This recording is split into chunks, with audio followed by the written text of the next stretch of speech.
Hello everybody, it's Montgomery, and today we're going to get you guys an update-ish video on the leaking Sargent door closer. In the last video I said this closer was leaking.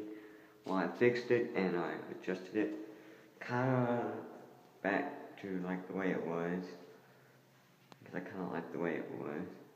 So this is as close as I could get to it. I didn't want to make this closer go too slow. So here we go.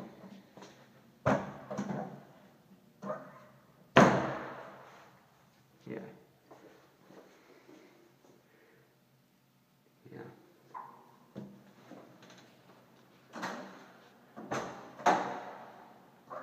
I'm still loose.